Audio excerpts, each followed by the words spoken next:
കേരളത്തിലെ BJPയുടെ അവസ്ഥ എന്താണ് മാഷെ? ആശാവഹമാണ്, പ്രതീക്ഷാ നിർഭരമാണ്. കാരണം നമുക്കറിയാലോ ദീപക്ജി, 982 കുറിച്ച് ഞാൻ സൂചിപ്പിച്ചു. അന്ന് പാർട്ടിക്ക് ലഭിച്ച വോട്ടിന്റെ വിഹിതം 0.5% ആണ്.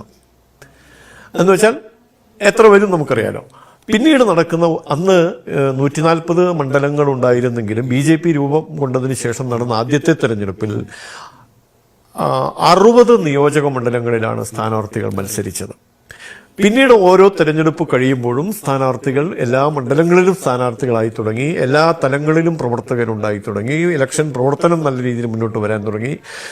ഇപ്പോൾ പൂർണ്ണ സജ്ജമായി കഴിഞ്ഞു പാർട്ടി. തെരഞ്ഞെടുപ്പ് രാഷ്ട്രീയം ഏറ്റവും ഫലപ്രദമായി നിർവഹിക്കാൻ കഴിയുന്ന ഒരു സംഘടനാ സംവിധാനം ഇന്ന് പാർട്ടിക്കുണ്ടായി കഴിഞ്ഞു. ഈ രാജീവ് ചന്ദ്രശേഖരനെ ഡൽഹിയിൽ നിന്നും കേരളത്തിലേക്ക് കൊണ്ടുവരുന്നു. ആ സമയത്ത് വലിയ രീതിയിലുള്ള പ്രചരണങ്ങൾ ഉണ്ടായിരുന്നു. ഒരു മുതലാളി രാഷ്ട്രീയം ഹൈജാക്ക് ചെയ്യപ്പെടുന്നു എന്നൊക്കെ. ഇപ്പോൾ കുറച്ച് നാളായി അദ്ദേഹം പ്രസിഡന്റാണ്. അങ്ങയുടെ വിലയിരുത്തലിൽ ആ ഒരു തീരുമാനത്തിന്റെ റിസൾട്ട് എന്താണ്? അദ്ദേഹത്തിന്റെ വ്യക്തിപരമായ വ്യവഹാരങ്ങൾ എന്ത് എന്നുള്ളതിനപ്പുറത്ത് അദ്ദേഹത്തിൽ നിന്ന് പാർട്ടിക്ക് എന്ത് നേടാനുണ്ട്, എന്ത് ലഭിക്കും എന്നുള്ളതാണ് നമ്മളെ സംബന്ധിച്ച് ചിന്തിക്കുക.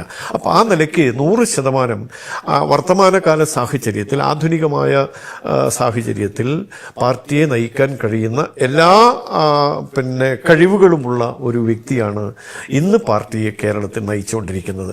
നേരത്തെ ഉണ്ടായിരുന്നവരും അങ്ങനെയൊക്കെ തന്നെയാണ്. കേരളത്തിലെ BJPക്ക് നിയമസഭാ തെരഞ്ഞെടുപ്പിലെ ഭാവി എന്താണ്? കേരളത്തിലെ നിയമസഭയിൽ, അടുത്ത നിയമസഭയിൽ നിർണായക ശക്തിയായി ഭാരതീയ ജനതാ പാർട്ടി ഉണ്ടാകും. പാർട്ടിയുടെ MLA-മാരുണ്ടാകും.